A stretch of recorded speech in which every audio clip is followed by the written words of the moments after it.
Perkenalkan, nama saya Siska Yusuf dengan NPM 211106010970 semester 1 Teknik Sipil. Di sini saya akan memaparkan materi dari yang sudah saya rangkum dari pertemuan 1 sampai 12 dengan dosen pengampu Dr. Kiai Haji Ahmad Alim LCMA.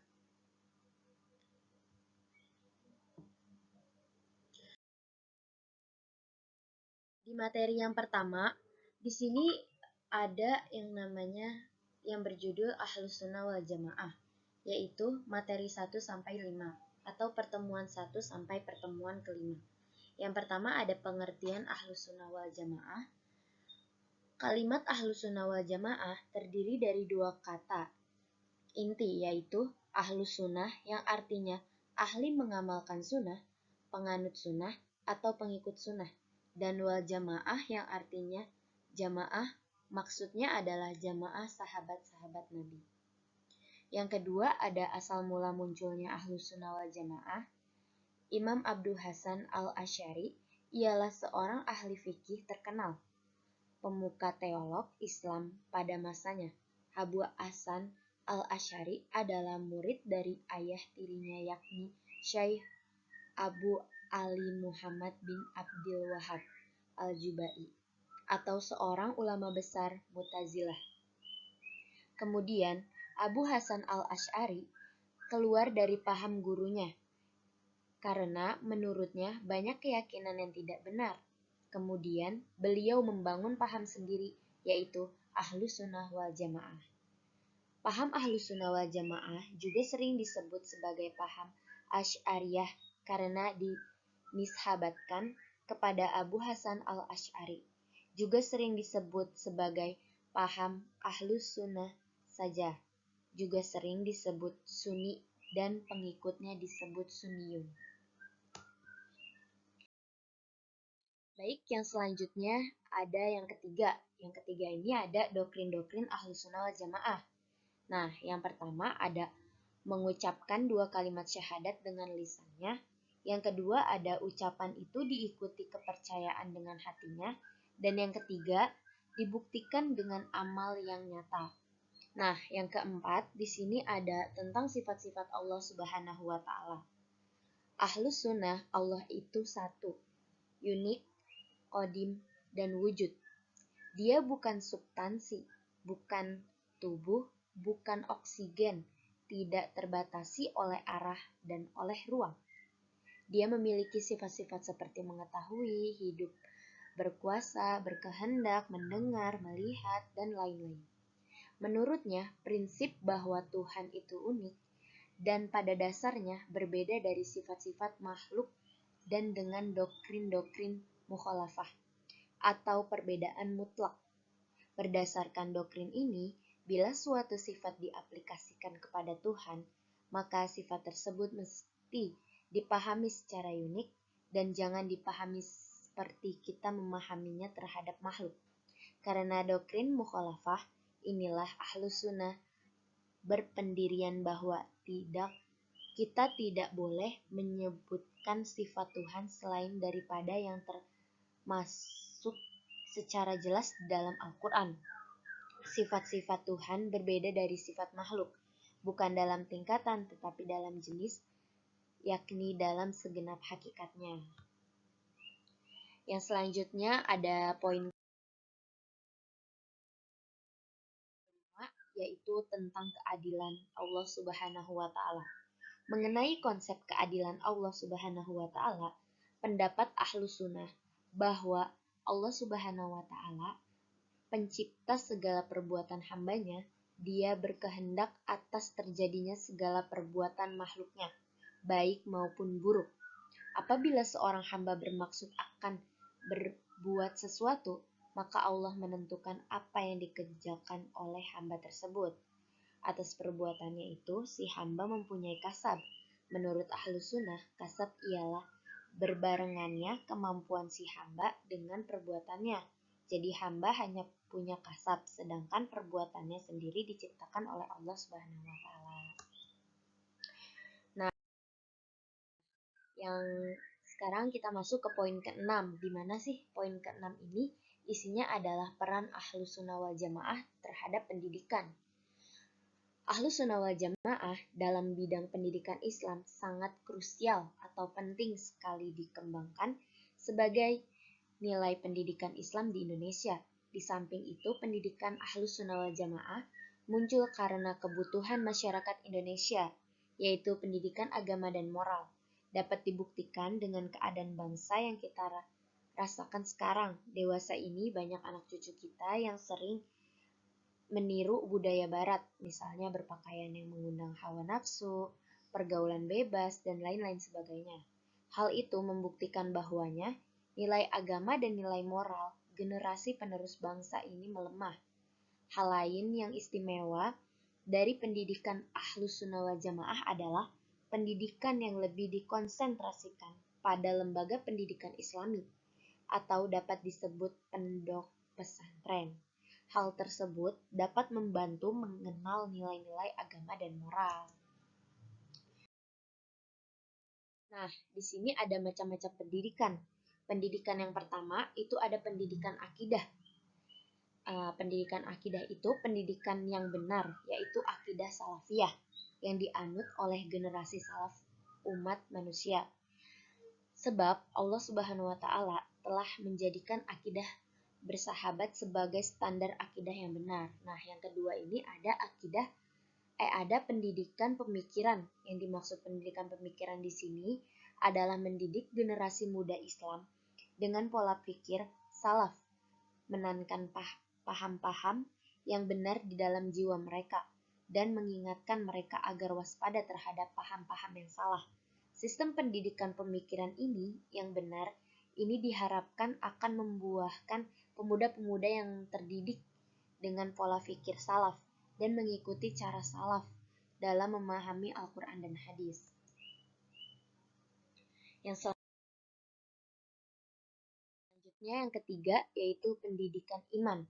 Yang dimaksud pendidikan iman adalah upaya untuk menambah iman kepada Allah Subhanahu wa taala dan hari akhir, memperdalam makna iman dan meningkatkan kualitas hati sampai pada level dia dapat merasakan manisnya mencintai ketaatan kepada Allah Subhanahu wa taala dan menjauhi kenakalan dan kemaksiatan. Nah, yang keempat ada pendidikan akhlak menurut Ibnu Mashkawaih. Akhlak adalah kondisi kejiwaan yang mendorong manusia melakukan sesuatu tanpa pemikiran dan pertimbangan. Nah, di slide yang terakhir ini ada kesimpulan. Di materi pertemuan 1-5, kesimpulannya adalah pada hakikatnya Ahlus Sunnah wal Jamaah adalah ajaran Islam yang murni sebagaimana diajarkan dan diamalkan oleh Rasulullah Shallallahu alaihi wasallam. Bersama para sahabatnya, dinamika Ahlus Sunnah wal Jamaah pada akhirnya karena lahirnya ulama bernama Abu Hasan al-Asy'ari. Ia sebelumnya pengikut Mu'tazilah.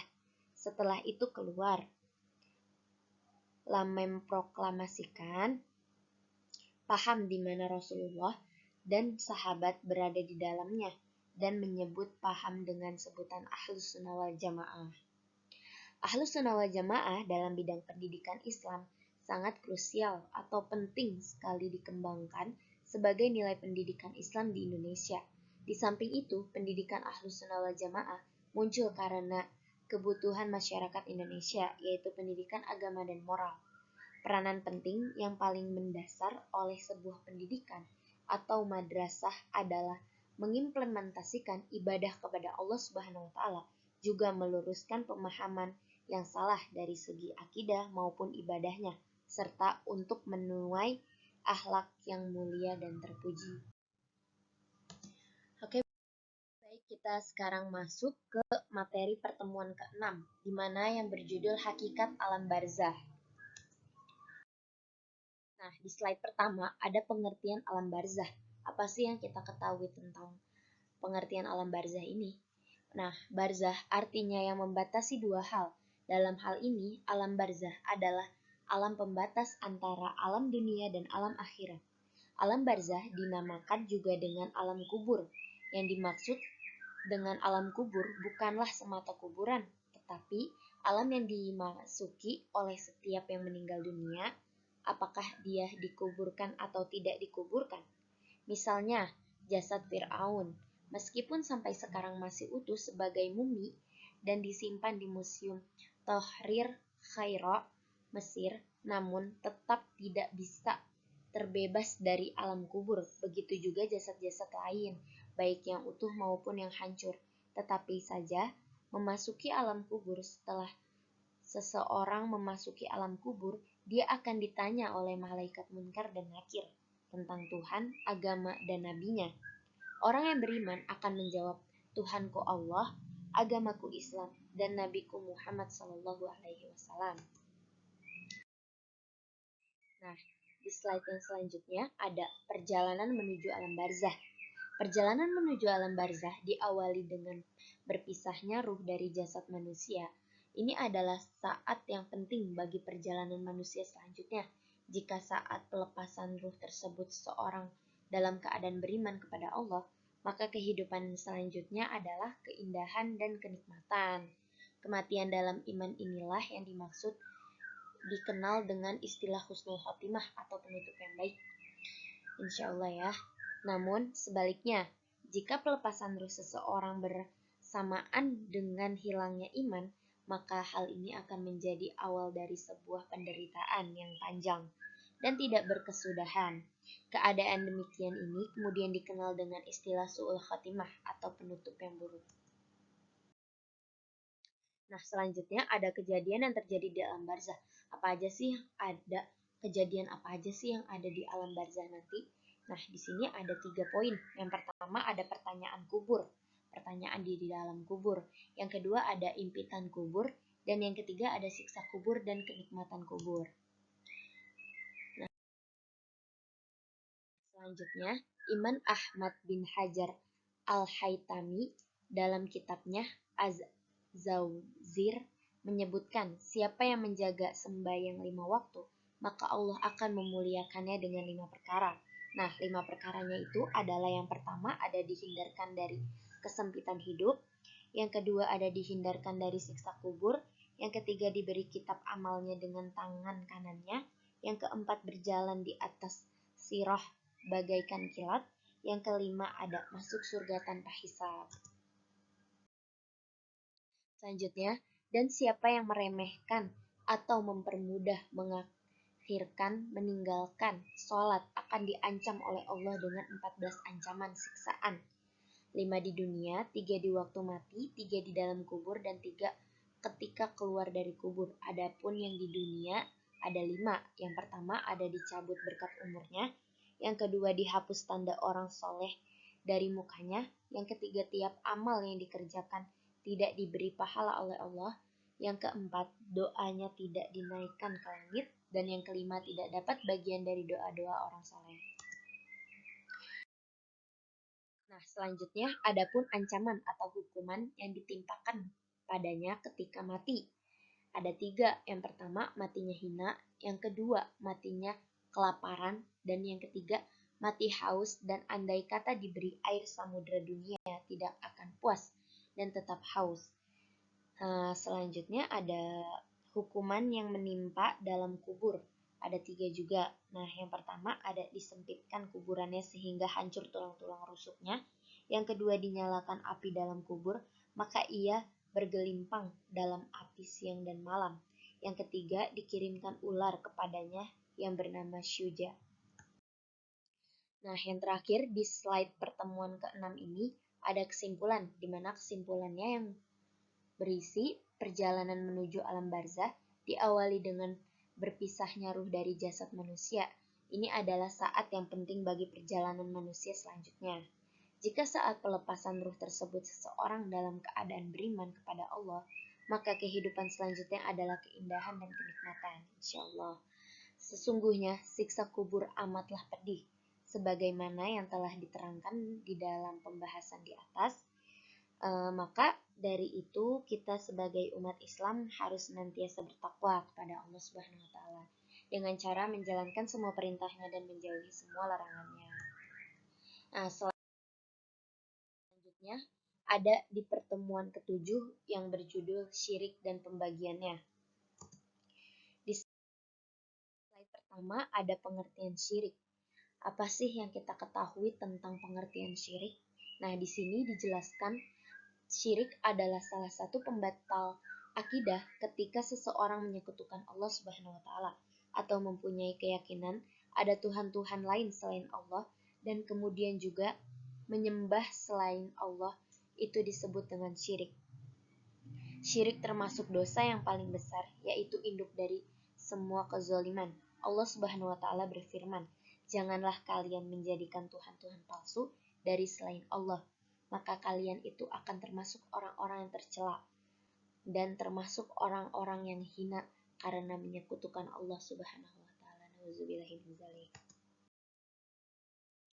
Nah, di sini ada macam-macam syirik. Di sini ada syirik akbar atau syirik besar. Syirik akbar merupakan syirik yang tidak akan mendapat ampunan Allah. Syirik akbar dibagi menjadi dua. Yang pertama yaitu zairur jali atau tampak nyata, yakni perbuatan kepada Tuhan-Tuhan selain Allah, atau baik Tuhan yang berbentuk berhala, binatang, bulan, matahari, batu, gunung, pohon besar, sapi, ular, manusia, dan sebagainya. Demikian pula menyembah makhluk-makhluk goib seperti setan, jin, dan malaikat. Yang kedua ada syirik asgor atau syirik kecil.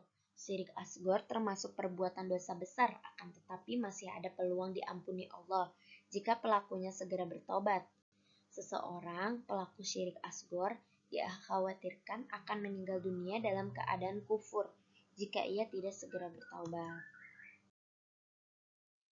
Nah, selanjutnya yaitu ada akidah dan loyalitas. Ini di pertemuan ke-8. Di slide yang pertama, itu ada pengertian dari akidah.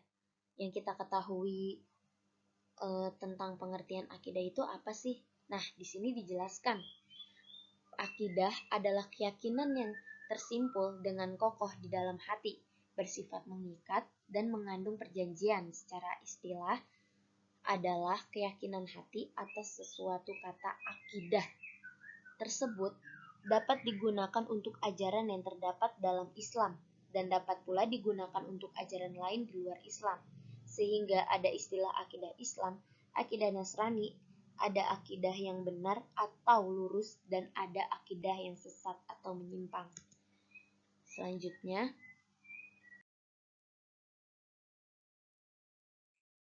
seorang muslim tidak dapat mengikuti gaya orang musyrik. Orang percaya tidak seharusnya mengikuti gaya mereka yang kejam. Seperti itu disebut al-wala al-bara. Penguatan bangunan ukhuwah Islamiyah dan sebaliknya. Kita juga harus tinggalkan hal-hal yang bisa merusak iman, bisa menghancurkan iman, atau dapat menolong iman. Kami meninggalkan semuanya dengan gaya kehidupan atau budaya atau apapun yang dapat merusak akidah. Tali iman terkuat yaitu kita setia kepada Tuhan, terhadap hukum Tuhan, dan kita menggantungkan segala kepada Allah Subhanahu wa taala. Itu namanya al-wala al-bara, kesetiaan di dalam Islam. Selanjutnya, di slide yang terakhir ada kesimpulan, di mana kesimpulan ini adalah akidah harus berjalan seimbang karena sangatlah erat kaitannya bagi kehidupan seorang muslim. Dengan akidah yang benar, maka seorang muslim juga akan memiliki tiang dan pondasi agama yang baik. Akidah terhadap keesaan Allah Subhanahu wa taala ini akan melahirkan keyakinan mengakui adanya Allah, sifat-sifatnya, hukum-hukumnya, dan kekuasaannya. Akidah ini dengan sendirinya akan mencukup kepercayaan para rasulnya, kitab-kitabnya, hari kebangkitan, dan ketentuan takdir-takdirnya. Baik, yang selanjutnya ada di pertemuan ke-9 yang berjudul Akidah dan Kepribadian Muslim. Di slide pertama ada pengertian kepribadian Muslim. yang kita ketahui tentang kepribadian seorang muslim itu apa sih? Nah, di sini dijelaskan kepribadian yang pandangan, sikap, pilihan, keputusan, dan perbuatannya sesuai dengan nilai-nilai Islam. Pembentukan kepribadian muslim adalah suatu usaha untuk membentuk kepribadian seorang agar sesuai dengan akidah dan nilai-nilai Islam. Semakin banyak terjadi, padahal mayoritas masyarakat kita beragama Islam, yaitu agama yang dikenal sangat menjunjung tinggi moralitas. Nah,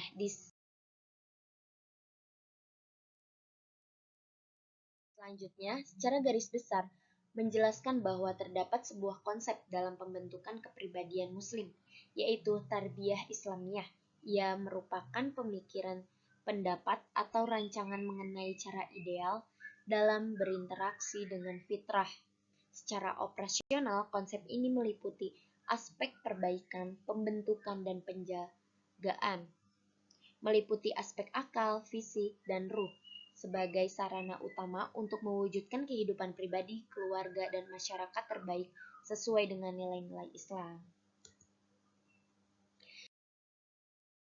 Nah, di slide yang terakhir ini ada kesimpulan, di mana kesimpulan di sini akidah dapat diibaratkan sebagai pondasi, di mana seluruh komponen ajaran Islam tegak di atasnya. Akidah merupakan beberapa prinsip keyakinan.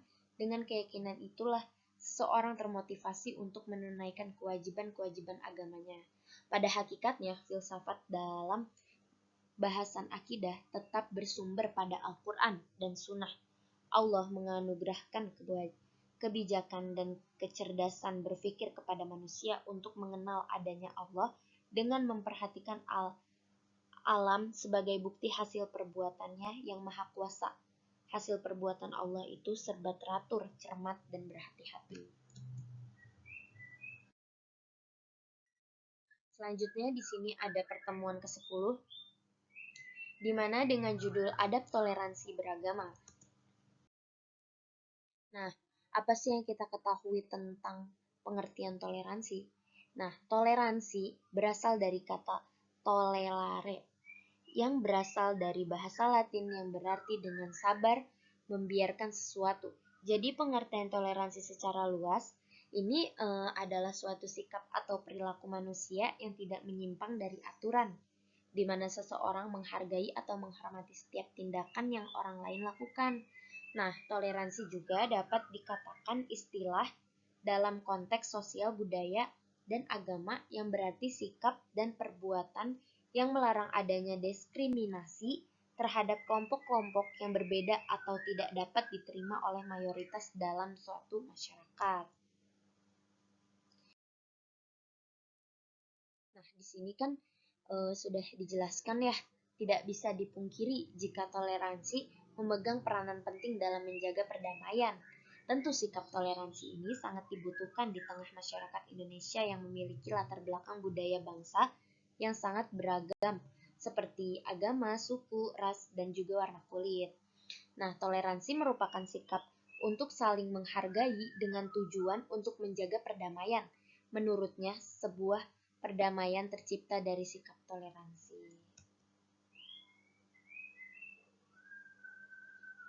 Nah, selanjutnya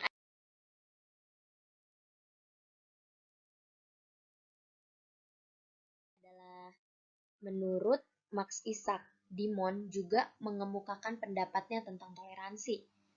Menurutnya, toleransi adalah sikap untuk mengakui perdamaian dan tidak menyimpang dari norma-norma yang diakui dan berlaku. Nah, menurut Hillier, mengatakan jika toleransi merupakan sikap seseorang yang mengakui adanya pluralitas dalam agama serta menghargai pendapat para pemeluk agama tersebut.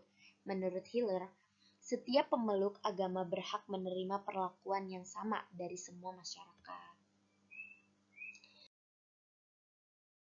Nah, di pertemuan yang selanjutnya ada yang namanya Tauhid, Pancasila, dan Dewa Demokrasi. Ini di pertemuan ke-11 ya. Di slide pertama pertama, yaitu sebagai seorang muslim yang menjadi umat mayoritas di negara yang tercinta, juga umat yang terbesar dari negara-negara tetangga yang mayoritas beragama muslim. Indonesia itulah terbesar di dunia yang mayoritas penduduknya umat Islam, dan alhamdulillah kita patut untuk mensyukurinya atas nikmat iman dan nikmat keislamannya, dan juga nikmat kesatuannya, negara kesatuan Republik Indonesia yang menjadi contoh agar negara yang lainnya menjadi toleransi. Nah, alim ulama NU di Situbondo, Jawa Timur, 16 Rabiul Awal tahun 1404 Hijriah atau 21 Desember 1983 menetapkan salah satu keputusan sila ketuhanan yang Maha Esa sebagai dasar negara Republik Indonesia menurut pasal 29 ayat 1 Undang-Undang Dasar 1945. Jadi artinya antara tauhid dan Pancasila tidak ada masalah karena sila ketuhanan yang Maha Esa itu sendiri adalah tauhid, sehingga tidak perlu lagi mempertentangkan antara tauhid dan Pancasila atau mempertentangkan umat Islam dengan Pancasila. Nah, selanjutnya kalimat thayyibah, ketuhanan yang Maha Esa itu menjadi dasar bagi negara yang kita cintai, sehingga kita harus menyadari bahwa seorang yang bertauhid, khususnya umat Islam Indonesia, mengawal dan terus melakukan amal ma'ruf nahi mungkar terhadap praktek kekuasaan yang jauh dari nilai-nilai ketuhanan yang Maha Esa, yang jauh dari nilai-nilai Undang-Undang Negara Republik Indonesia tahun 45 yang pembukaannya diawali dan juga dibuka dengan rahmat Allah, dengan keberkahan Allah Subhanahu wa taala. Dengan kekuasaan Allah Subhanahu wa taala, itu artinya kita mengaitkan negara kita, mengaitkan antara kemerdekaan dan pembangunannya dilandaskan kepada Allah, adab kepada agama, sehingga kita tidak bisa melepaskan diri dari agama. Nah, selanjutnya di sini ada yang namanya saat agresi militer Belanda tahun 1945, eksistensi NKRI ini hampir saja dihabiskan dan hampir dimusnahkan lagi. Jadi Panglima Besar Sudirman memimpin penyelamatan NKRI yang luar biasa. Ini jasa-jasa yang tidak boleh dilupakan. Pada tahun 1950, seorang muslim memahami tauhid dan Pancasila ini yang asalnya Indonesia ini negara Republik Indonesia Serikat yang terpecah-pecah dengan mosi integral natsir yang baru saja mengembalikan menjadi kesatuan utuh NKRI, dan sampai hari ini para ulama, para tokoh Islam dan berusaha menyampaikan dakwah dengan bijak dengan terus menjaga keutuhan NKRI dan dalam naungan ridha Allah Subhanahu wa taala. Nah, di pertemuan ke-12 ada mutasi budaya jahiliyah. Nah, kemudian dalam bidang teknologi, di mana era kita saat ini, era industri 4.0 dan juga era 4 society 5.0 ini, dengan berbagai macam kemajuan sains dan teknologi, di mana manusia mengalami kemudahan-kemudahan di bidang ilmu, khususnya di bidang desain dan teknologi. Tetapi budaya-budaya jahiliyah yang terus bermutasi juga terkadang boleh jadi satu sisi mereka bergerak kemajuan teknologi, tapi di sisi akidah khususnya semakin rusak. Nah, contohnya di sini ada dulu tuh istilahnya orang memelihara patung yang dianggap punya petuah atau punya kekuatan ruh, punya kekuatan spiritual. Dulu namanya berhala. Itu memang batil, memang ada, dan bagian dari kesyirikan yang harus ditinggalkan. Kesyirikan ini adalah induk dari segala dosa, dan syirik itu adalah kezaliman yang sangat besar. Sesungguhnya Allah tidak mengampuni dosa syirik saking besarnya, dan Allah mengampuni dosa selain itu yang dikehendaki oleh Allah, dan sungguh Allah telah mengharamkan baginya surga. Kemudian, Budaya jahiliyah kedua yang bermutasi sebagaimana disebutkan dalam Al-Quran itu adalah budaya tabaruj. Apa sih yang dimaksud dengan budaya tabaruj ini? Nah, budaya tabaruj ini tuh budaya bersolek khususnya bagi kaum wanita. Karena itu bisa menimbulkan fitnah. Allah Subhanahu wa taala mengingatkan khususnya bagi para wanita supaya tidak tabaruj. Wahai para perempuan, janganlah kalian banyak bersolek sebagaimana orang-orang jahiliyah terdahulu. Sehingga fitnah terhadap kesucian diri itu merajalela. Yang terjadi turunan berikutnya, banyaklah masyarakat-masyarakat yang menghendaki pergaulan bebas, menyalurkan syahwat tanpa batasnya, akhirnya terjadi maraya, perzinaan, pergaulan bebas, dan seterusnya yang akhirnya merusak nasab. Sebenarnya kemajuan teknologi tidak cukup kalau tidak diiringi dengan kemajuan akhlak dan kemajuan akidah. Nah, di slide yang terakhir ini ada kesimpulan, di mana kesimpulannya itu adalah Nabi Shallallahu Alaihi Wasallam mengingatkan, hendaklah kalian menjauhi induk dari kekejian. Apa itu induk dari kekejian? Yaitu budaya khamar. Ini budaya minum-minuman keras. Tidaknya minuman saja sekarang bisa berkembang merajalela sampai narkoba dan sejenisnya, yang begitu variatif. Itu semua sama hukumnya seperti khamar. Sama seperti alkohol hukumnya karena itu sama-sama induk dari kekejian dan bisa merusak akal manusia. Kalau akal manusia rusak, akalnya hilang, daya kontrolnya hilang, kejernihan alam pikirannya hilang, yang terjadi adalah tidak bisa membedakan mana yang hak, tidak bisa membedakan lagi mana yang baik dan mana yang buruk. Nah, baik, sekian dari presentasi saya. Kurang lebihnya mohon maaf. Billahi taufiq wal hidayah. Wassalamualaikum warahmatullahi wabarakatuh.